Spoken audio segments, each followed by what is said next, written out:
mengapa kita lihat di dunia tambang ya, itu emas itu menempel tuh di besi atau di batu, karena emas itu bukan satu kesatuan yang berdiri sendiri. Nah, makanya ada emas, ada pirit, karena dia harus menyatu. Makanan emas adalah pirit itu, makanya pirit itu adalah logam ya, logam. Nah, di sini kalau kita kayak orang, ini saya mau kasih edukasi bahwa emas itu kalau terlalu murni dia akan patah. Kita lebur patah, makanya kita orang-orang tambang, saya nggak berbicara untuk jewelry karena dunia saya ini dunia tambang ya, kita emas tambang, dan harus kita memilah perbedaan bahwa emas tambang dan jewelry atau perhiasan atau refinery itu udah beda. Dari tambang ke refinery ke jewelry itu ada step by step-stepnya ada ya.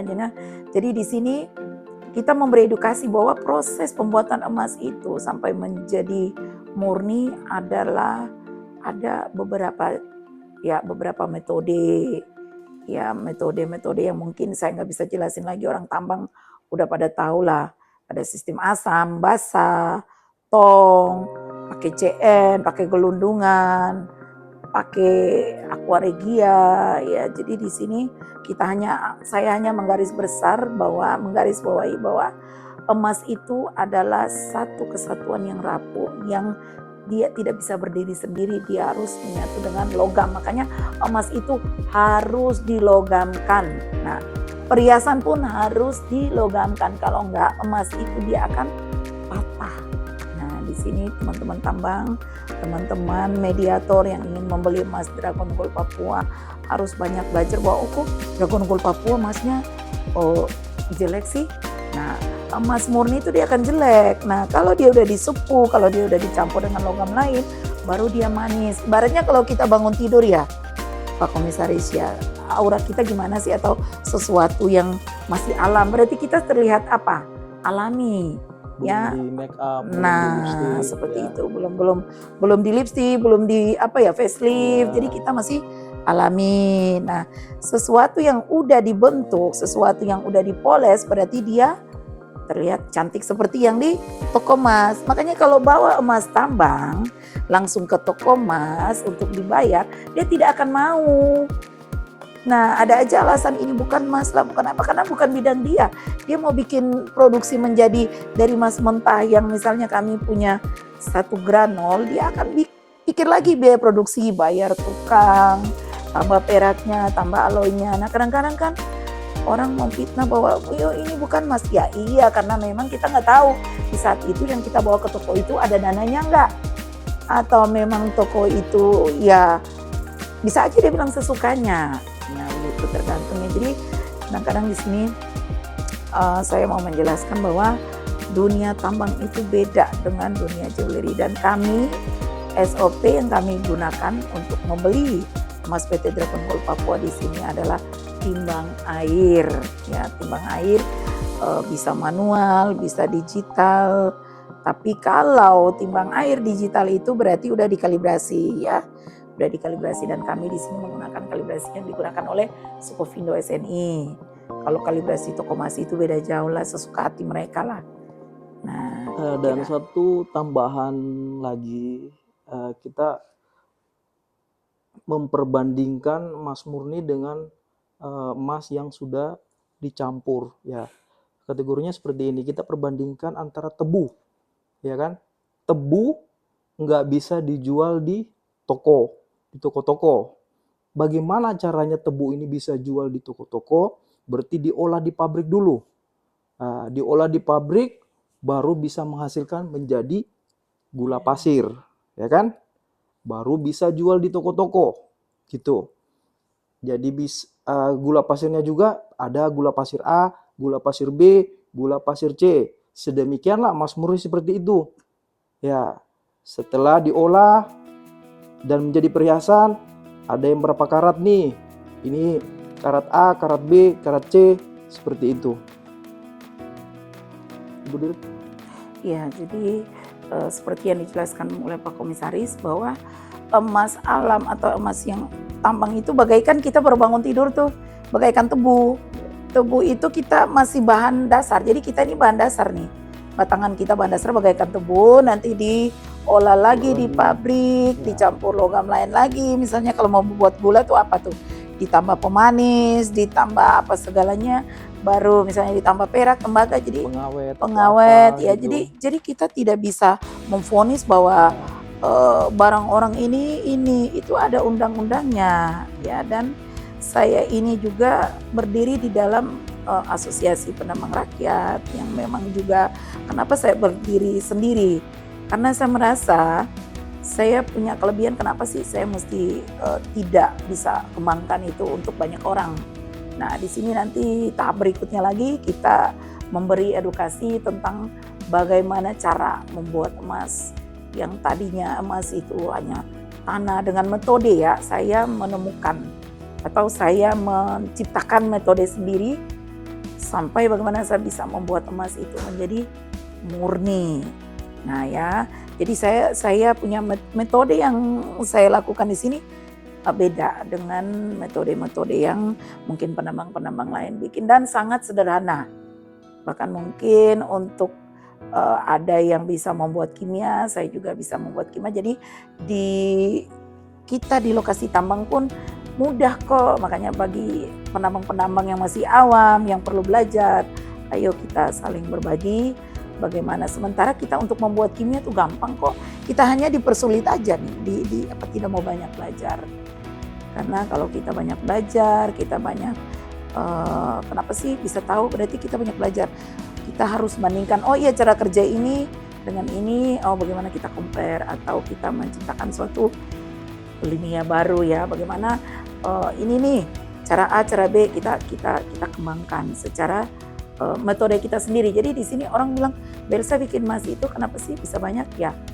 Itu memang dari tangan yang Tuhan kasih hikmat, dan memang kita belajar secara otodidak, dan metode yang kita gunakan itu beda dengan yang lain. Maka itu ada tahapan-tahapan yang kita lalui di sini.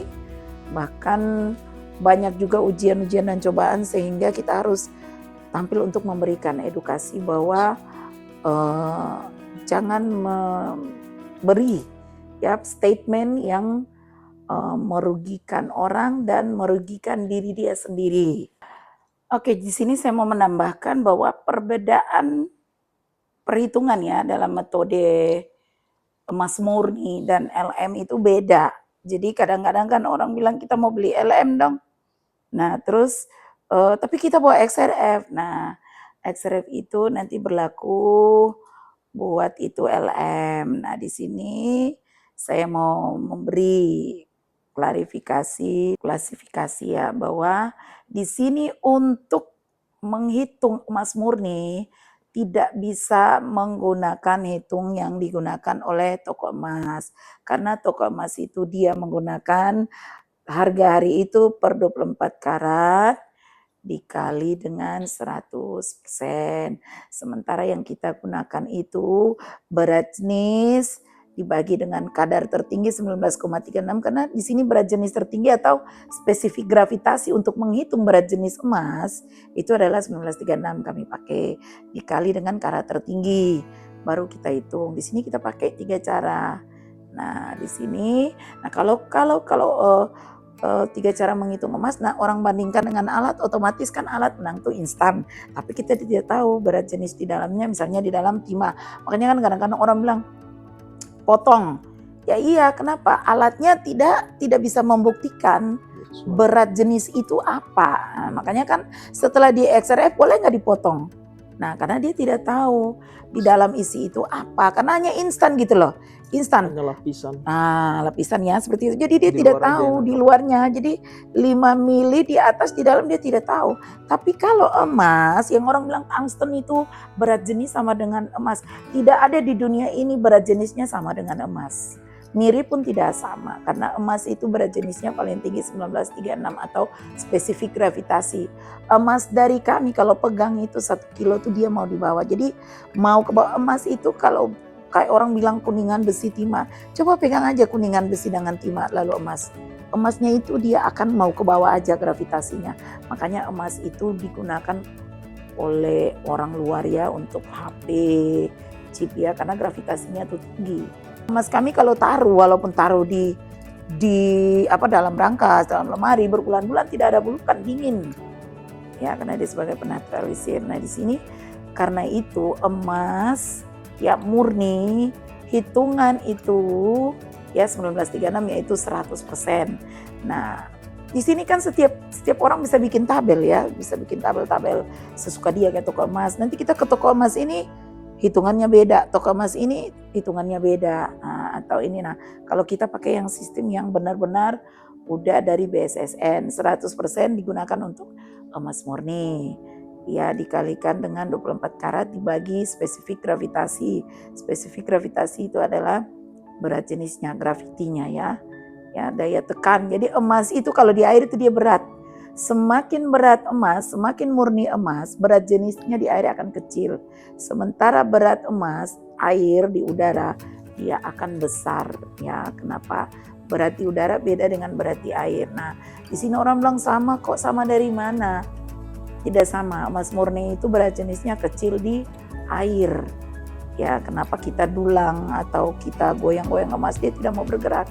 Karena dia berat, makanya spesifik gravitasinya beda dengan tungsten, beda dengan rhodium, beda dengan palladium, platinum, serta yang logam lainnya, tembaga ya beda ya di sini. Jadi kita di sini menggunakan sistem Archimedes, yaitu timbang air. Archimedes itu paling akurat walaupun dia sederhana, tapi dia akan menghitung sedetil apapun, dia akan menghitung berat jenis emas itu walaupun menggunakan air. Tapi kalau alat itu kan ciptaan manusia yang sewaktu-waktu kita tidak maintenance, dia akan rusak, dan kita tidak melakukan kalibrasi, dia akan gitulah, error. Nah, di sini jadi kita harus memilah bahwa emas yang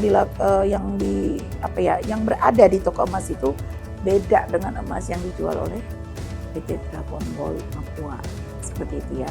Oke, di sini saya Elsa. Saya memohon maaf kepada teman-teman di sini apabila edukasi saya atau statement saya di sini ada menyinggung teman-teman yang jewelry atau penambang-penambang lain. Di sini kami hadir untuk hanya mengedukasi, bukan untuk membandingkan atau menyinggung punya ini bagus, tidak. Tapi kita di sini memberikan suatu edukasi bahwa emas tambang dengan emas yang berada di toko emas atau cara pengolahan tambang dengan refinery itu beda. Jadi mohon maaf kalau ada kata-kata dari kami yang menyinggung, bukan kami sengaja, tapi memang itu adalah reality yang kami harus menyatakan dan kami harus katakan supaya seluruh orang harus tahu gitu ya, bahwa emas itu ada bedanya. Oke, sekian dan terima kasih.